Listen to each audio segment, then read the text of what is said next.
muri ya minsi Yezu yabariye abigishwa biwe ati jewe naje kuzana umuriro kw'isi kandi nta n'ikindi shaka atari uko wo kwaka. Negerezwa kubatizwa mbere umutima ntuzoja hamwe ntaronse iyo batisimo. Mbega mwiyumvira ko nazanywe kw'isi no kuhatera umutekano? Ikanyabuna ndababwiye ko naje kubateranya.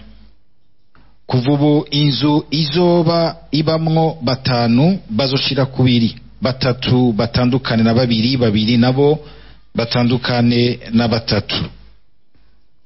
Umwana azotandukana na se, se atandukane n'umwana wiwe, umukobwa azotandukana na nyina, nyina atandukane n'umukobwa wiwe, umukazana atandukane na inabukwe, inabukwe atandukane n'umukazana wiwe. Dushimagize iyi nkuru nziza ya Kristo. Amajambo make, amajambo y'Imana uyu munsi aratubwiye ikintu gikomeye cyane, yuko kugomba gucudikana Yezu, kujana na Yezu, kugendana na Yezu, kuba inshuti za Yezu, nukwemera kandi guhadikiriza iryo rivuga ryo gutandukana. Gutandukana mu gisomwa ca mbere, gutandukana n'ingeso za kera za gipagani zigarukira kenshi ku bintu vy'akaryohera mubiri, ibintu dukorera mu ngingo z'imibiri yacu. Ariko kandi mu nkuru za turumvise yuko ukugomba vy'ukuri kwegukira Yezu Kristo, kumuhitamwo, hari n'igihe bidusaba gutandukana mbere n'imigenderanire imwe imwe tubona yuko ishobora kudutuma umenga, idutuma dushumbira umwijima, canke ikanadutuma twumva umenga Yezu ntitumwegukiye rwose, kamenga tumwegukiye igice, kamenga hari ikindi gice cy'ubuzima bwacu kiguma kure yiwe, kumva umenga n'ubundi ntibizana akanyamuneza gashitse. Ugutandukana nivuga umenga rirateye akoba, kuko umuntu iyo amaze kumenyera ikintu akacicaramwo akakirambirizamwo, abona umenga kizokwama ico. Kandi iryo rivuga ryo gutandukana no kurizirikana gose rigize ubuzima bw'umuntu. Umuntu apfa kuvuka agatandukana n'igitereko ca nyina wiwe, kandi murumva ko umwana yavutse abanza kurira, n'igihe atarizera abanza kumuha urushi kugira ngo bumve ko akomeye arire.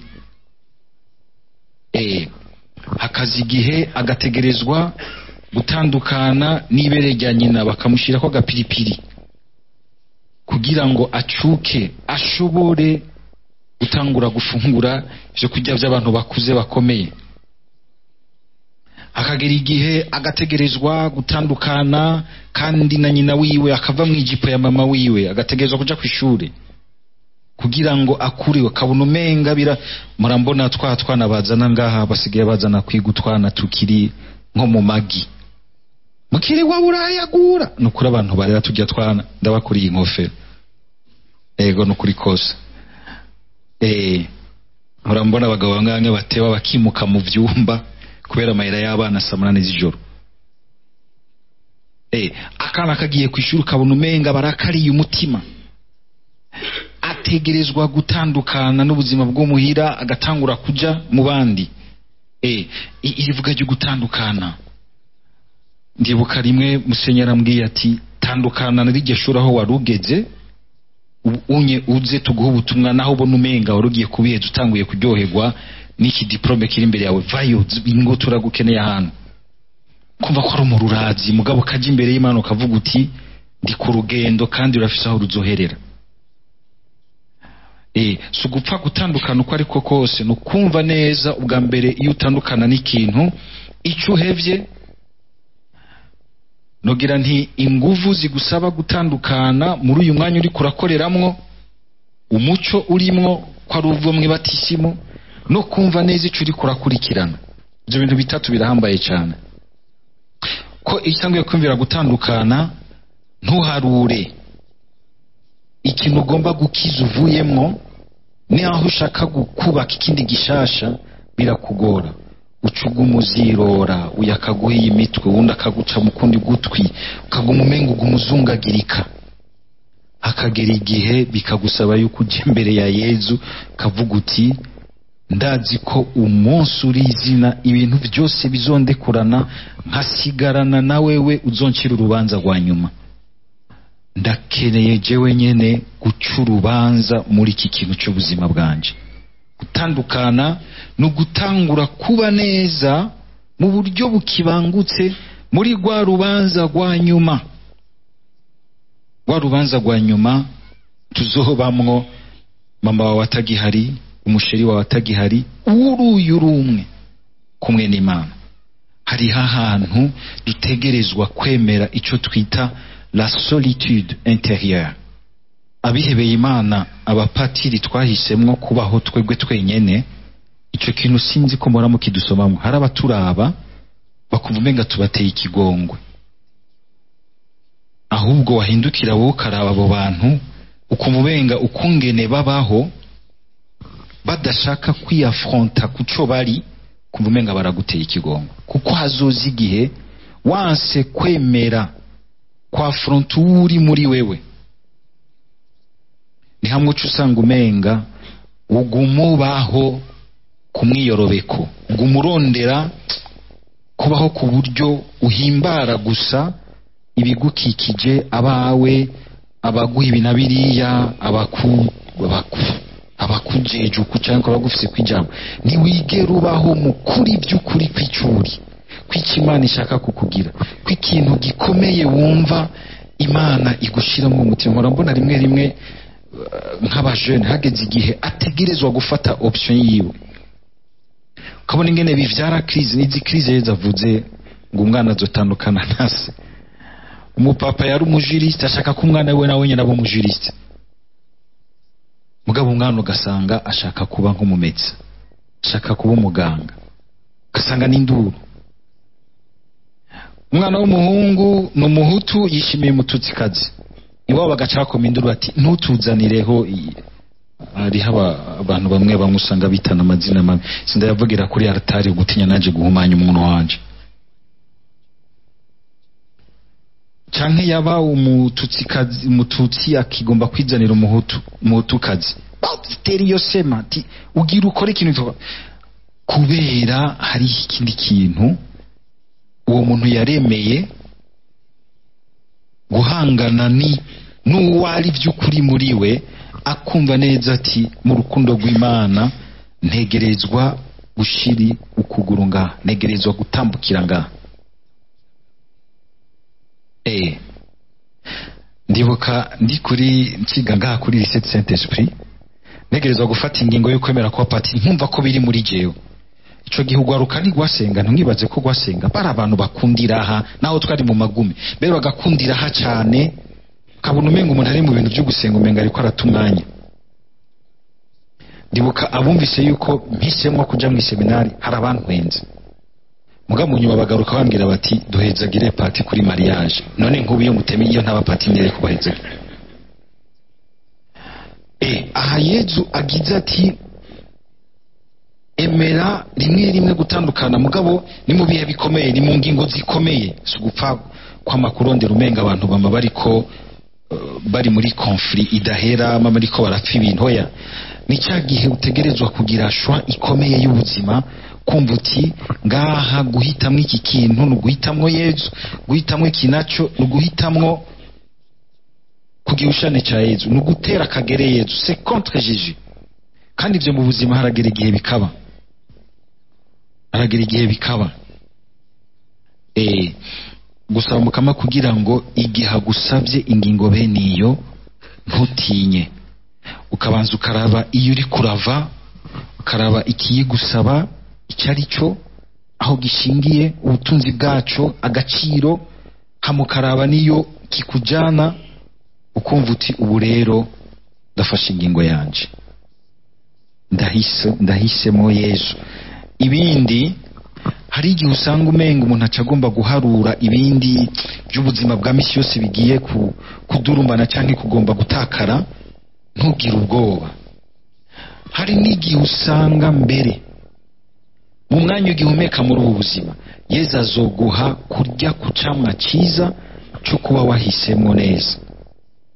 Ugasanga muri uko guhitamwo Yesu n'ibirora kuri we, hari igihe ataba ari Yesu bukwi na bukwi mu vy'Imana, mu by'ubuzima bwa misi yose ngaho hanze, ku kazi, ku mirimo, mu migenderanire, dans le social, mu biki, ukumva umenga hari ahantu umenga kubihitamwo usigara uri wenyene.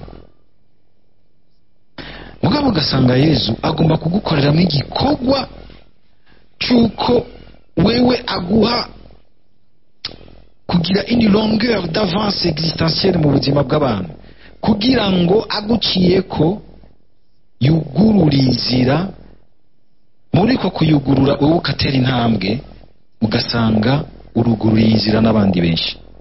Abandi mu nyuma uko bazoza barumva ijwi ry'umukama, niko bazokwishimikiza wewe, niko bazokumva baremye, niko bazokumva kwiyonzira ishika, kuko babona bati turafise akarorero imbere yacu. Burya ntiduhitamwo gusa ku bwacu. Nonga heza agize ati umwana azotandukana na se, umukobwa atandukane na nyina, suko omenga Yesu ashima abatandukana ntibambewe, mugabo arashima abantu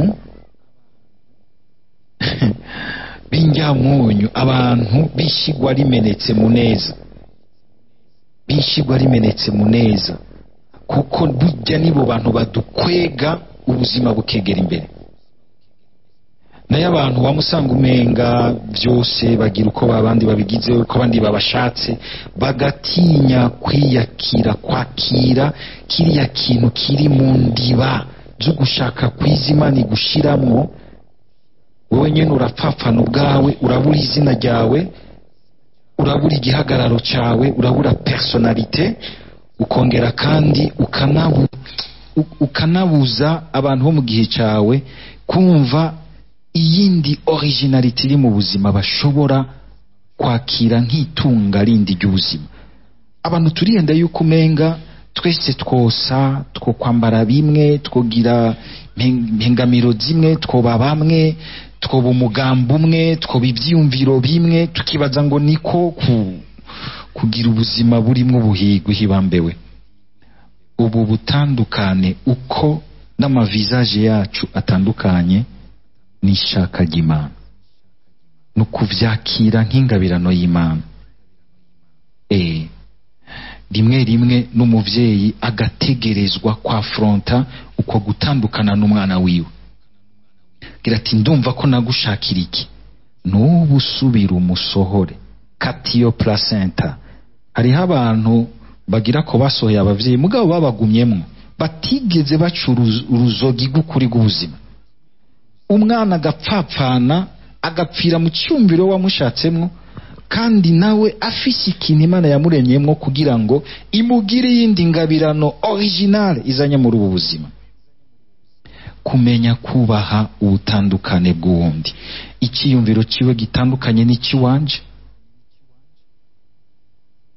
iyindi option afashe itandukanye n'iyiwanje, gusa umuntu akumva ati ni mu ntumbero imwe ya gwa rukundo ya wa mucanwa wa Kristo umwe twadomekegwa mwibatisimu. Ntutinye rero kuba wewe kumwe na Yesu. Rimwe rimwe ugasanga hariho ibindi bintu biba biri mu buzima bwacu bidutuma tutaba mukuri kwico Imana yadushakiye. Ibi twumvise Paulo yavuze bimwe vya kera, abantu dukweganamwo tugapfa gukurikira uko, tugasanga turiko turashumbira ikibi, tugasanga turiko turica ubuzima, turiko turaboha ubuzima muri twebwe. Ibi bintu Paulo abwira abaromani, abakristo b'Abaromani, yarabibabwira akabibandikira kuko azi neza ko bishobora kuza muri bari barabaye abakristo bavuye mu gipagani c'Abaromani, barasambana vyenyuje, mbere bamwe bakabigira nk'ubuhizi. Mukabona yuko bihakwa kuguma mu bukristo bwabo. Paulo mu kubandikira yandikira abo bakristo, ni twebwe abwira uyu munsi, ubwo nta ngeso nk'izo z'igipagani usanga ziba ziri mu migenderanire yacu. Murambona nk'abantu burunganwe, abantu babizinanyemwo, ukabona barajyurwa no guma bayagudushegu, akibaza ngo nibisanzwe. Kajya gashego muguma muyaga kaguma kadeplasa umurongo utukura utegerezwa kuba, ugasanga kariko kararya kabozora buke buke, umuntu ugasanga guma yiyuzuzamwo kuko vyose bijya bihera mu mutwe. Shetani yamiteza les pensées et les suggestions, abantu bagatituka mu migenderanire yabo, ukabona yuko no mu bantu b'Imana bishobora gutera bikabuza rero ivyamwa by'ubwami bw'Imana kuboneka mu buzima bwacu. Ibi rero ntihagire umuntu yigira jokone, ntihagire umuntu ahava yibaza yuko umenga arafise urukingo. Paulo mu kubivuga ni ijambo ry'Imana ribwiwe bose, ribwiwe twese. Aho nabibaza bati twebwe imyaka yacu yarenganye, ibyo nivyo gwaruka. Sinzi umuntu yigeze uvuga ati ngo même les vieux cheminots prennent du feu. Uyu munsi hari byo bita la délinquance senile. Nukwama tugavye kuko burya benshi bibaza ngo ni ibintu by'umubiri w'umuntu gusa, harimwo n'ibintu by'ububasha bubi bukorera muri nosi. Shetani yakororewe kwisi kandi ntirabohwa ijya nyuma, iracari kwirayerera. Nukuhagabira rero mu guhagerageza guca bugufi, kwiyubara, kugumana na Yesu mu vyiyumviro vyacu, binyene bikirasa mu bwenge byirukane. Reka guteramira imbere y'ivyo bisanama y'amatelefone tutayitondeye azotwica. Arica n'abihaye Imana, gasanga bazitaye babivuyemo kubera ibintu umuntu ashobora kuja guteramiramwo, agasanga sinzi bigeze kubivuga ati ngo umuntu atura umube w'ico yariye, umufuke wariye ibiharage sije kumwe no wanyoye inzoga. Umuntu aserukwamwo n'ivyo yibikamwo. Murazi ko Yesu atubwira ati ngo ikibi aho kizanana kiva mu mutima w'umuntu, bijya navyo usanga tubamwo tukibikamwo bituremera umutima wavyo, tukisanga tumeze ukuntu. Zomba abantu bavuga ngo navyisanzemo, oya ni wavyisanzemo, byarakwinjiyemo, warabijugururiye birakwinjiramwo, wibaza ngo vyisanzemwo, mugabo vyasanze iwawe harangaye. Rimwe rimwe kubifatira ingingo zikomeye ukagira uti no gutandukana n'igipagano uko kimeze kose, naho cuzana mu iterambere ryiza ry'aka iPhone keza, ntegerezwa kuyitegeka nkayibwiriza nti muri wewe mbika mwibi, ndaba mwibi shaka, ndahitamwo muri kwa guhitamwo kwanje kwico nshaka kuba, nkahitamwo ibiherekeza ico nshaka kuba nico nshaka gushikako. Hariho nk'ibintu uri umugenzi wa Radio Maria, uri umukozi wa Radio Maria, uri umubeneva wa Radio Maria, udashobora kuba mwo ngaho mu gipagane, uzoza kuvuga ijambo ry'Imana ntibifate. Ijya onction tuvuga iza mu majambo tuvuga ikorera mu bantu, nibaza kwiza gute?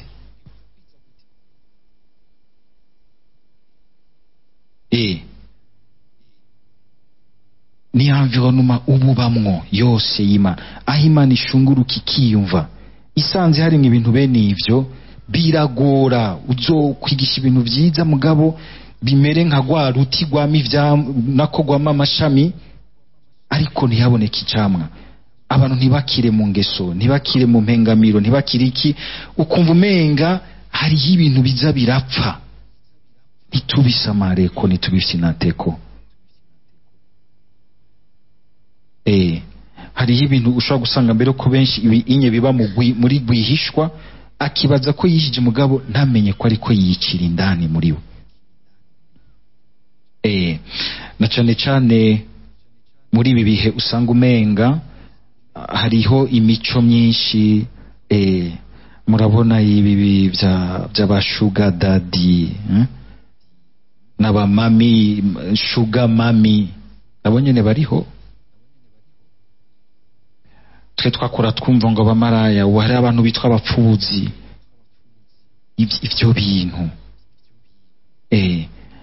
ugasanga ugenzwa si n'umubiri wawe. Umubiri wa mbere ni kiremwa cyiza Imana yashatse kugira cyiza, ahubwo ni ibintu by'imwemu mbi bikorera mu mico n'imigenderanire y'abantu bikagutuma wumva umenga umubiri wawe uragusaranye.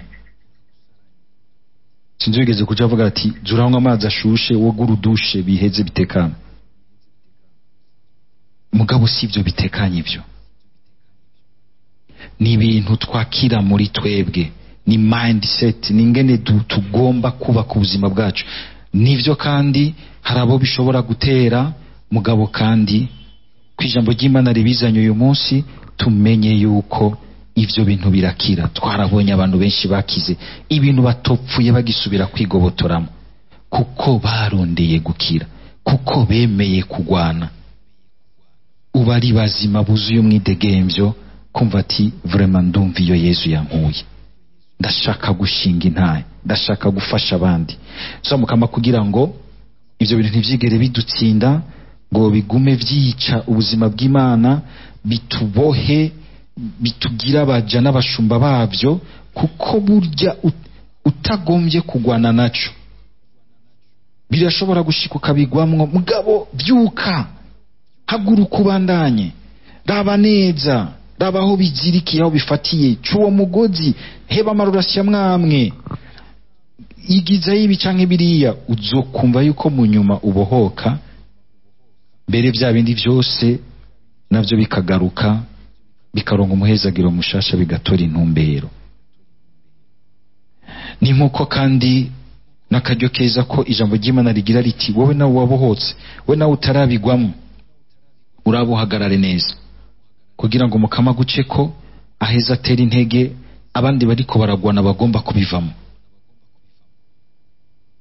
Bagomba kubivamo. Dusaba Mukama kugira ngo uyu mucanwa yaje kudomeka tuze turawudomekeranira.